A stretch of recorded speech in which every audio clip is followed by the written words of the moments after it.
Good morning leaders. Good morning. నా పేరు Anitha Ramesh, Achampet. So నేను 2 years నుంచి వెస్టర్లో వర్క్ చేస్తున్నాను. నేను గవర్నమెంట్ టీచర్గా నేను 13 years ఎక్స్పీరియన్స్, సార్కి వచ్చేసి 15 years ఎక్స్పీరియన్స్. స్కూల్ అసిస్టెంట్గా పీడీగా వర్క్ చేస్తారు. సో ఇద్దరికి కలిపేసి మాకు 1,70,000 శాలరీ వస్తుంది నెలకి.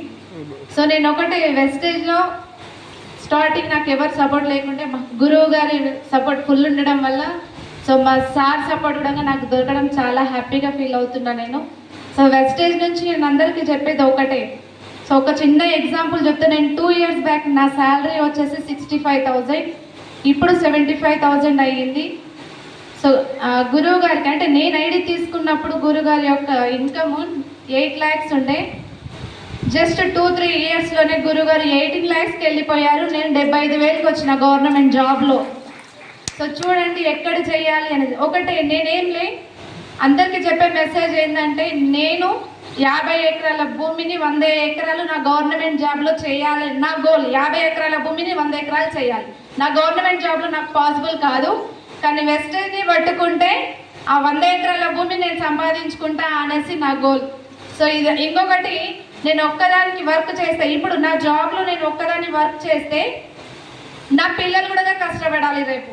కానీ వెస్టేజ్లో ఇట్లా మేము ఇద్దరు భార్యాభర్తలు ఇట్లా కష్టపడితే నా పిల్లలు కూడా కూర్చొని తింటారనే ఒక్క పర్పస్ తోటి ఎంత కష్టం వచ్చినా దీన్ని వదిలిపెట్టాను. దయచేసి అందరికీ చెప్పేది ఏంటి, వెస్టేజ్ అంటే దగ్గరికి కూడా రాలేదు, కానీ ఎవ్వరేం బాధపడాల్సిన అవసరం లేదు. హ్యాపీగా దాన్ని రిసీవ్ చేసుకోవాలి. ఎందుకంటే 1,00,000 కొట్టి ముందరకు వస్తే అదే చేతులతోటి క్లాప్స్ కొట్టడానికి రెడీగా ఉండు అని అనుకొని మన మనసు తిరిగి రావాలని నేను అదే అనుకుంటా. సో ఈ అవకాశాన్ని ఇచ్చిన నిజంగా ఇంత ధైర్యము ప్లస్ ఇలా మాట్లాడడానికి నాకు నిజంగా సరే, ఈ స్టేజ్ దగ్గరకు వచ్చేసి మాట్లాడడానికి మెయిన్ కారకులు ఎవరంటే, ఎందుకంటే ఎప్పుడో డ్రాప్ అయిపోయేదాన్ని. బట్ ఎంఎస్ఆర్ గురు గారి వల్ల నేను ఈ స్థాయికి నేను నిలబడి మీ ముందర కనబడుతున్నా. మొండి పట్టు, నేనైతే ఉడుపు పట్టు పట్టిన, ఎవ్వరు లాగినా నేను ఇప్పుడు కూర్చోను. వెస్టేజ్లో 1.5 అంటే నాకు 1,50,000 శాలరీ రానికే 10 సంవత్సరాలు పడుతుంది నా గవర్నమెంట్ జాబ్లో. జస్ట్ డిసెంబర్లో 1,50,000 కొట్టి చూపిద్దామని ఛాలెంజ్ చేసి వర్క్ చేస్తున్నా. Thank you so much. Thank you. Good morning leaders. Myself Anitha Ramesh, మా మేడం గారు. నేను స్టార్టింగ్లో నేను సెకండ్ జనరేషన్, అంటే మా ఫాదర్ ఏఎస్ఐగా రిటైర్ అయ్యారు. వెల్ సెటిల్ ఫ్యామిలీ మాది. ఇంకొకటి, మా ఫ్యామిలీలో అందరూ ఎంప్లాయీస్. మా అన్నగారు, మా బావ, మా టీచర్, మా అక్కగారు అందరూ చాలా వెల్ సెటిల్ ఫ్యామిలీ మాది. అదో మీద ఎంతో కొంత మా ఫాదర్ గారు ఒక 40 నుంచి 50 ఎకరాల ల్యాండ్స్ అనేటివి కూడా ఉన్నాయి మాకు. అన్నీ ఉన్నప్పటికీ కూడా మేము ఎందుకంటే వేస్టేజ్ని ఎందుకు బిలీవ్ చేసామంటే, స్టార్టింగ్లో దాని గురించి నాకు తెలుసు. అయితే ఇక్కడ నాకు ఒక చిన్న ఎలా ఉన్నదంటే, బ్యాగ్ వేసుకొని వెళ్ళాలి, ఇల్లు తిరగాలి, బయటికి వెళ్ళాలి అనేది కొద్ది నామోష్ అనేది ఉన్నది నాకు.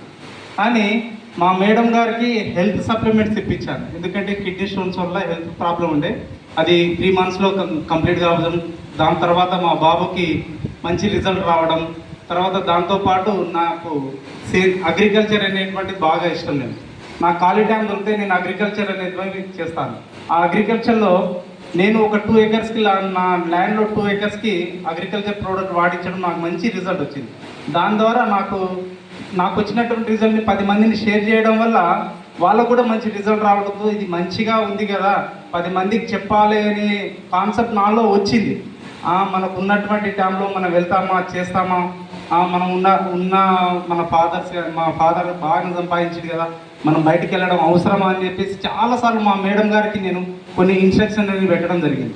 నిజంగా చెప్తున్నాను సార్, మా మేడం గారు ఒక రోజు ఏం చెప్పిందంటే, మన ఇద్దరికి జాబ్ ఉంది, మన పిల్లలకి రేపు జాబ్ వస్తుందని ఏమైనా గ్యారెంటీ ఉందా అని చెప్పేసి నన్ను ఒక క్వశ్చన్ మార్క్ ఒక డైలాగ్లో పెట్టి, అప్పుడు నేను ఆలోచించాను, సరే మా ఫాదర్ నాకు ఎంతో అంత సంపాదించాడు, నేను నా పిల్లలు మా ఫాదర్ సంపాదించింది నేను దాన్ని చూసి మురిచిపోవడం కాదు, నేను నా పిల్లలకి ఏమి ఇవ్వాలనేది నేను ఒక క్వశ్చన్ మార్క్ వేసుకొని ఈ రోజు నుంచి నేను గట్టిగా దీంట్లో మాకున్నటువంటి జాబ్, మాకు చాలామందికి టైం లేదు అంటారు, కానీ మేము స్కూల్కి వచ్చిన తర్వాత మాకు దొరికినటువంటి 5 to 9 టైంలో ఒక 2-3-4 అవర్స్లో మేడం గారు ఒక దిక్కు, నేను ఒక దిక్కు, జస్ట్ పార్ట్ టైంగానే చేస్తున్నాం. ఇప్పుడు 2 years నుంచి పార్ట్ టైంగానే చేస్తున్నాము. దానికి మేమేం చేస్తున్నామంటే ఇప్పుడు కొంత టైం వచ్చిన తర్వాత మాకు కొంత ఇప్పుడు టీం బాగా వస్తుంది.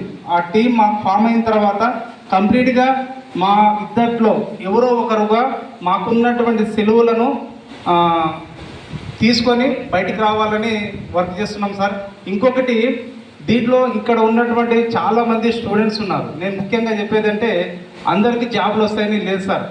నేను ఇద్దరికి 1,70,000 జీతం తీసుకుంటున్నాం. మరి మీరు కూడా 10,000కు 20,000కు అక్కడ ఎట్టి చాకరీ చేయకండి ప్లీజ్. దయచేసి మీలో టాలెంట్ ఉంది, ఆ టాలెంట్ని వెస్టేజ్లోకి పెట్టండి. వెస్టేజ్లో పెట్టడం వల్ల మనం షార్ట్ టైంలో మంచి గోల్స్ని సాధించవచ్చు మనం. కాబట్టి దయచేసి నేను ఇక్కడ ఉన్నటువంటి డిగ్రీ, ఇంటర్ తర్వాత బీటెక్ చేస్తున్నటువంటి స్టూడెంట్స్ నేను ఒకటి రిక్వెస్ట్ చేస్తున్నాను. ఒక ఉపాధ్యాయ వృత్తిలో ఉన్నాను కాబట్టి నాకున్నటువంటి స్టూడెంట్స్ నేను చాలామంది చెప్పాను. వాళ్ళు కొంతమంది బిలీవ్ చేసిరు, బిలీవ్ చేయలేదు. బిలీవ్ చేసిన వాళ్ళు ఇప్పుడు మంచి టీంను ఫామ్ చేసుకుంటూ వెళ్తున్నారు. నేను ఇక్కడ ఉన్నటువంటి స్టూడెంట్స్ నేను ఒకటి చెప్తున్నాను, 10,000కు 20,000కు పని చేయకండి. మీ టాలెంట్ అక్కడ పెట్టకండి. వెస్టేజ్లో చాలా డబ్బు ఉంది. వెస్టేజ్లో డబ్బు ఎంత ఉందంటే భూమి మీద మట్టి ఎంత ఉందో వెస్టేజ్లో డబ్బు కూడా అంతే ఉంది. కాదు, మనం ఏం చేస్తున్నాం అనేది మనం చేసుకోవాలి. మన పిల్లలకి మనం ఏమి ఇస్తున్నాం. నాకు ఇంకా ఇంకోటి నా ఉద్యోగంలో లేనిది నాకు ఇక్కడ బాగా కనెక్ట్ అయినటువంటి పాయింట్ 3 జనరేషన్ ప్లాన్. మనం లేకపోతే మన భార్యకు, మన భార్య లేకపోతే మన పిల్లలకి ఎక్కడుంది సార్ ఇలాంటి ప్లాన్? 3 జనరేషన్ ప్లాన్ అనేది మా గవర్నమెంట్ ఉద్యోగంలో లేదు. మా మేడం వాళ్ళ కొలీగ్కు ఖలీల్ సార్ అని చెప్పేసి అతను చనిపోవడం జరిగింది సార్. చిన్న యాక్సిడెంట్లో చనిపోవడం జరిగింది.